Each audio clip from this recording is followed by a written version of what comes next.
ಸೌಜನ್ಯ ಹೋರಾಟದಿಂದ ಹೆಸರು ಮಾಡಿಕೊಂಡಿದ್ದಂತಹ ಮಹೇಶ್ ಶೆಟ್ಟಿ ರಾಜಕೀಯಕ್ಕೆ ಎಂಟ್ರಿಯನ್ನು ಕೊಡ್ತಾರಾ ಅಂತ?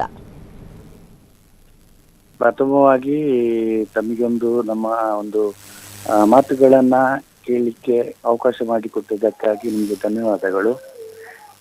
ನಮಗೆ ನಾವು 13 ವರ್ಷದಿಂದ ಹೋರಾಟ ನಡೀತಾ ಇದೆ. ನಾವು ರಾಜಕೀಯ ವ್ಯವಸ್ಥೆ ಈ ಒಂದು ಏನು ಹೋರಾಟದಲ್ಲಿ ನ್ಯಾಯ ಸಿಗದ ಹಾಗೆ ಮಾಡಿದ್ದಕ್ಕೆ ಪ್ರಮುಖ ಪಾತ್ರ ಅವರದ್ದು ಕೂಡ ಇದೆ.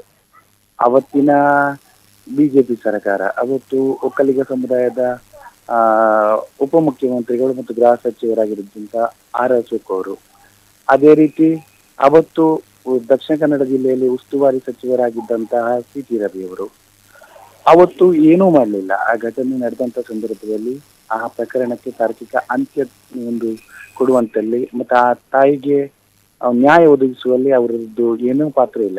ಯಾವುದೇ ರೀತಿಯಾಗಿ ಕೂಡ ಅದನ್ನ ಏನು ಗಂಭೀರವಾಗಿ ಪರಿಗಣಿಸಿ ನ್ಯಾಯ ಒದಗಿಸುವಂತ ನಿಟ್ಟಿನಲ್ಲಿ ಯಾವುದೇ ಕೆಲಸ ಕಾರ್ಯಗಳು ಮಾಡಲಿಲ್ಲ.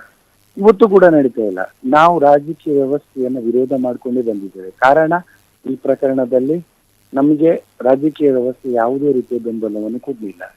ಮತ್ತೆ ಇನ್ನೇನು ನೀವು ಹೇಳುವಂತದ್ದು ಮಹೇಶ್ ಶೆಟ್ಟಿ ತಿಮ್ಮರೋಡಿ ಅವರು ಈ ಒಂದು ಪ್ರಕರಣವನ್ನ ಹಿಡ್ಕೊಂಡು ರಾಜಕೀಯ ಪ್ರವೇಶ ಅಂತ ಅಗತ್ಯತೆ ನಮಗೆ ಖಂಡಿತವಾಗಿಯೂ ಇಲ್ಲ.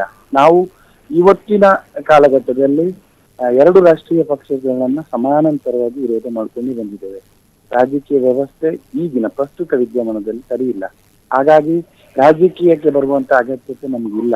ನಮ್ದು ಎಲ್ಲಾ ಪಕ್ಷದ ಕಾರ್ಯಕರ್ತರನ್ನ ಒಟ್ಟಿಗೆ ಸೇರಿಸಿಕೊಂಡು ಸನಾತನ ಹಿಂದೂ ಧರ್ಮದ ಪ್ರತಿಯೊಬ್ಬ ಏನು ಧರ್ಮ ಬಂಧವಾಗಿ ನಡ್ಕೊಂಡುವಂತಹ ವ್ಯಕ್ತಿಗಳು ಮತ್ತು ಸಮಸ್ತ ಸಮಾಜವನ್ನ ಒಟ್ಟಿಗೆ ಸೇರಿಸಿಕೊಂಡು ಈ ಪ್ರಕರಣಕ್ಕೆ ಒಂದು ತಾರ್ಕಿಕ ಅಂತ್ಯವನ್ನು ಕೊಡಬೇಕು ಮತ್ತು ಅತ್ಯಾಚಾರಿಗಳು ಯಾರಿದ್ದಾರೆ ಅವರಿಗೆ ಕಾನೂನಾತ್ಮಕವಾಗಿ ಶಿಕ್ಷೆ ಆಗ್ಬೇಕು ಅನ್ನುವಂಥದ್ದು ನಮ್ಮ ಮೂಲ ಉದ್ದೇಶ. ನಮಗೆ ರಾಜಕೀಯದ ಅಗತ್ಯವೇ ಇಲ್ಲ, ನಮ್ಮಂತ ಯೋಚನೆ ಕೂಡ ಇಲ್ಲ. ಒಂದು ವೇಳೆ ನಾವು ರಾಜಕೀಯಕ್ಕೆ ಏನಾದ್ರೂ ನಮ್ಮ ರಾಜಕೀಯ ಮಾಡಬೇಕು ಅಂತಿದ್ರೆ ಯಾವುದೋ ಒಂದು ಪಕ್ಷದ ಜೊತೆ ನಾವು ಮಿಂಗಿಲಾಗ್ತಿದ್ವು ಅಥವಾ ಯಾವುದೋ ಒಂದು ಪಕ್ಷದ ಜೊತೆ ನಾವು ರಾಜಿ ಮಾಡ್ಕೊಳ್ತಿದ್ವು. ನಾವಂತ ಕೆಲಸ ಮಾಡ್ಲೇ ಇಲ್ಲ. ಯಾಕೆಂತ ಹೇಳಿದ್ರೆ ನೀವು ಗಮನಿಸಬಹುದು, ಕಳೆದ ಲೋಕಸಭೆ ಚುನಾವಣೆಯಲ್ಲಿ ನಾವು ನೋಟಾವನ್ನ ಹೆಚ್ಚು ಅಭಿಯಾನ ಮಾಡಿದ್ವಿ. ಯಾತಕ್ಕೋಸ್ಕರ ನಾವು ವಿರೋಧ ಮಾಡ್ತಿದ್ದೇವೆ, ಈ ವ್ಯವಸ್ಥೆ ಸರಿ ಇಲ್ಲ ಅಂತ. ಅನಿಲ್ ಕುಮಾರ್ ಅವರೇ, ಸರಿ, ಸೌಜನ್ಯ ಪ್ರಕರಣದಲ್ಲಿ ಬಿಜೆಪಿ ಹಾಗೆ ಕಾಂಗ್ರೆಸ್ ಯಾವ ಪಕ್ಷದವರು ಕೂಡ ಬೆಂಬಲವನ್ನ ನೀಡ್ತಾ ಇಲ್ಲ ಎನ್ನುವಂತಹ ಕಾರಣಕ್ಕಾಗಿ ಮಹೇಶ್ ಶೆಟ್ಟಿ ಅವರು ಏನಾದ್ರು ಹೊಸ ಪಕ್ಷವನ್ನ ಕಟ್ಟಿ ಸೌಜನ್ಯಾಳಿಗೆ ನ್ಯಾಯವನ್ನ ಕೊಡಿಸುವಂತಹ ಕೆಲಸ ಮಾಡ್ತಾರಾ ಅಂತ? ಇಲ್ಲ ಮೇಡಮ್, ಒಂದು ಇವತ್ತಿನ ಪರಿಸ್ಥಿತಿಯಲ್ಲಿ ಒಂದು ಹೊಸ ಪಕ್ಷ ಕಟ್ಬೇಕಂದ್ರೆ ಅಷ್ಟು ಸುಲಭದ ಮಾತಲ್ಲ.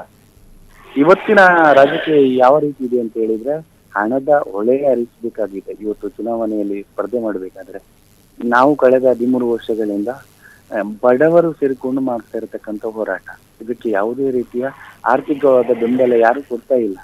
ಈ ಸಂದರ್ಭದಲ್ಲಿ ನಾವು ಹೊಸ ಪಕ್ಷ ಕಟ್ಕೊಂಡು ನಮ್ಗೆ ಅಗತ್ಯವೇ ಇಲ್ಲ. ಅದು ನಮ್ಮ ಅಂತ ಕಾನ್ಸೆಪ್ಟೇ ಇಲ್ಲ. ನಮ್ದು ಈ ಪ್ರಕರಣ ಒಂದು ಏನ್ ನಡೆದಿದೆ, ಅಲ್ಲಿ ಅತ್ಯಾಚಾರ ಆಗಿದೆ, ಕೊಲೆ ಆಗಿದೆ, ಅದಕ್ಕೆ ಅತ್ಯಾಚಾರ ಮಾಡಿದವ್ರು ಯಾರು ಮತ್ತೆ ಅವರನ್ನ ರಕ್ಷಣೆ ಮಾಡಿದವರು ಅವರಿಗೆ ಶಿಕ್ಷೆ ಆಗಬೇಕು ಅನ್ನುವಂತ ಒಂದೇ ಒಂದು ಉದ್ದೇಶ. ನಮ್ಗೆ ರಾಜಕೀಯದ ಆಸಕ್ತಿಯೂ ಇಲ್ಲ, ಅಗತ್ಯತೆಯೂ ಇಲ್ಲ. ಎಸ್, ಮಹೇಶ್ ಶೆಟ್ಟಿ ಅವರು ಮತ್ತೊಬ್ಬ ಅರುಣ್ ಕುಮಾರ್ ಪುತಿಲ ಆಗ್ತಾರಾ ಎನ್ನುವಂಥದ್ದು?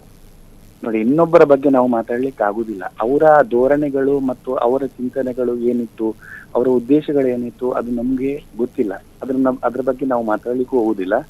ಆದ್ರೆ ನಮ್ಮ ವಿಚಾರದಲ್ಲಿ ನಾವು ಬಹಳ ಸ್ಪಷ್ಟತೆ ಇದೆ. ನಮಗೆ ಏನು ರಾಜಕೀಯದ ಆಸಕ್ತಿ ಇಲ್ಲ. ರಾಜಕೀಯವಾಗಿ ಸ್ಪರ್ಧೆ ಮಾಡುವಂಥದ್ದು ಅಥವಾ ರಾಜಕೀಯವಾಗಿ ಬೆಳೆಯುವಂಥದ್ದು ಯಾವುದೇ ರೀತಿಯಾದಂತ ಯೋಚನೆ ನಮ್ಮಲ್ಲಿ ಇಲ್ಲ. ಇದು ಬಹಳ ಸ್ಪಷ್ಟವಾಗಿ ಹೇಳುವಂತ ಮಾತು. ಯಾವುದೇ ಕಾರಣಕ್ಕೂ ರಾಜಕೀಯದ ವಿಚಾರಧಾರೆ ಇಲ್ಲ. ಹೋರಾಟ ಏನು ನಡೀತಾ ಇದೆ, ಎಲ್ರೂ ಬೆಂಬಲ ಕೊಡಿ ಅನ್ನುವಂಥದ್ದನ್ನು ವಿಜ್ಞಾಪನೆ ಮಾಡ್ತಾ ಇದ್ದೇವೆ. ಇವತ್ತು ನಡೀತಂತ ಘಟನೆಗಳು ನಾವು ನೋಡಬಹುದು, ಯಾವ ರೀತಿ ಹೋರಾಟಗಳು ನಡೀತಾ ಇದೆ. ಇಡೀ ರಾಜ್ಯದಲ್ಲೇ ಈ ಒಂದು ಹೋರಾಟಕ್ಕೆ ಬೆಂಬಲವನ್ನ ನೀಡ್ತಾ ಇದೆ. ಆದ್ರೆ ಯಾವುದೇ ಒಬ್ಬ ರಾಜಕೀಯ ವ್ಯಕ್ತಿ ಕೂಡ ಅದಕ್ಕೆ ಬೆಂಬಲ ನೀಡ್ತಿಲ್ಲ. ಹಾಗಾಗಿ ನಾವು ಅವರನ್ನ ಗಮನ ಕೂತ್ಕೊಳ್ಳುವುದಿಲ್ಲ. ಅದರ ಅಗತ್ಯವೂ ನಮಗೆ ಇಲ್ಲ. ಬಹಳ ಸ್ಪಷ್ಟವಾಗಿ ಹೇಳ್ತೇವೆ. ಹೋರಾಟದ ಮುಖಾಂತರ ನಾವು ನ್ಯಾಯವನ್ನ ಕೇಳ್ತಾ ಇದ್ದೇವೆ ಮತ್ತು ಕಾನೂನಾತ್ಮಕವಾಗಿ ಹೋರಾಟವನ್ನು ಕೂಡ ಮುಂದುವರಿಸ್ತೇವೆ. ಓಕೆ, ಹಿಂದೆ ಕೂಡ ಅವರು ಎಲೆಕ್ಷನ್ಗೆ ನಿಂತು ನಾಮಿನೇಷನ್ ವಾಪಸ್ ತಗೊಂಡಿದ್ದಾರೆ. ಸೊ ಈಗ ಸೌಜನ್ಯ ಪ್ರಕರಣವನ್ನ ಮುಂದಿಟ್ಟುಕೊಂಡು ಎಲೆಕ್ಷನ್ ನಿಲ್ತಾರಾ ಅಂತ ಹೇಳಿ ಎಷ್ಟು ಮಟ್ಟಿಗೆ ಈ ಒಂದು ಸೌಜನ್ಯ ಪ್ರಕರಣ ರಾಜಕೀಯ ಲಾಭ ಆಗಬಹುದು ಅನ್ನುವಂಥದ್ದು? ಅಲ್ಲಲ್ಲ, ಯಾರು ಹೇಳಿದ್ದು ವಾಪಸ್ ತಗೊಂಡಿದ್ದಾರೆ ಅಂತ? ತಗೊಂಡಿದಾರಲ್ಲ. ಇಲ್ಲ ಇಲ್ಲ, ಅವರು ಒಮ್ಮೆ ಸ್ಪರ್ಧೆ ಮಾಡಿದ್ದಾರೆ. ಅಂದ್ರೆ ರಾಜಕೀಯ ಅಂತಂದ್ರೆ ಅವ್ರಿಗೆ ಭಯಾನ ಅಂತ ಹೇಳಿ? ಭಯ ಅಲ್ಲ, ಅದ್ರ ಬಗ್ಗೆ ಏನೊಂಥರ ಇವತ್ತಿನ ಪರಿಸ್ಥಿತಿಯಲ್ಲಿ ಅದು ಸರಿಯಾದ ವ್ಯವಸ್ಥೆ ಇಲ್ಲ. ಅದೊಂಥರ ಕೊಳಚೆ ವ್ಯವಸ್ಥೆಯಲ್ಲಿದೆ ರಾಜಕೀಯ. ನಿಮ್ಮ ಒಂದು ನೋಟಾ ಅಭಿಯಾನ ಲೋಕಸಭಾ ಎಲೆಕ್ಷನ್ ನಲ್ಲಿ ಫ್ಲಾಪ್ ಆಯ್ತಾ ಅಂತ? ಇಲ್ಲ ಸರ್, ನಾವೇನು ಗೊತ್ತಾ, ನಾವು ಜನರಿಗೆ ವಿನಂತಿ ಮಾಡುವುದಷ್ಟೇ. ಅಂತಿಮವಾದ ತೀರ್ಮಾನ ಜನರದ್ದು.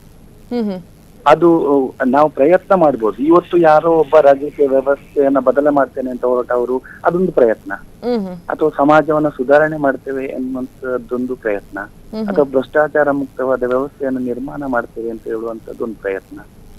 ಅದೇ ರೀತಿ ನಮ್ದು ಒಂದು ಪ್ರಯತ್ನ. ಆ ಪ್ರಯತ್ನದಲ್ಲಿ ಜನ ಮನ್ನಣೆ ಕೊಟ್ಟಿದ್ದಾರಾ ಅಥವಾ ಗೌರವಿಸಿದ್ದಾರಾ ಅಥವಾ ಬೆಂಬಲ ಕೊಟ್ಟಿದ್ದಾರಾ ಅದು ಸೆಕೆಂಡರಿ ಆಗ್ತದೆ. ಪ್ರಯತ್ನ ಒಂದು ಪಟ್ಟಿದ್ದೇವೆ. ಅದು ನಮ್ಗೆ ಏನಾಗಿದೆ ಅಂತ ಕೇಳಿದ್ರೆ, ಕೆಲವೊಂದು ಕಡೆಗಳಲ್ಲಿ ಅವರವರದೇ ಪಕ್ಷದ ವಿಚಾರಧಾರೆ ಇರ್ತದೆ, ಕೆಲವು ಸಿದ್ಧಾಂತಗಳಿರ್ತವೆ, ಕೆಲವು ವ್ಯಕ್ತಿಗಳಿರ್ತಾರೆ. ಆ ಸಂದರ್ಭದಲ್ಲಿ ಅವರವರ ಆ ಪಕ್ಷಕ್ಕೆ ಅಥವಾ ವ್ಯಕ್ತಿಗೆ ಬೆಂಬಲ ಕೊಟ್ಟಿರ್ಬೋದು. ಹಾಗನ್ ಮಾತ್ರಕ್ಕೆ ನಾವು ಸೌಜನ್ಯ ಹೋರಾಟದಲ್ಲಿ ಭಾಗವಹಿಸಲಿಲ್ಲ ಅಂತ ಹೇಳಲಿಕ್ಕೆ ಆಗುದಿಲ್ಲ. ಪಕ್ಷದ ಕಾರ್ಯಕರ್ತರನ್ನ ನಾವು ಅದಕ್ಕೆ ಒತ್ತಾಯ ಮಾಡ್ತೇವೆ. ನಾವು ವಿನಂತಿ ಅಷ್ಟೇ ಮಾಡಿದ್ದು. ಮುಂದಿನ ದಿನಗಳ ಆಂದೋಲನವೂ ಕೂಡ ಆಗ್ಬಹುದು. ಈಗ ಬೀಜ ಹಾಕಿದ್ದೇವೆ ಅಷ್ಟೇ.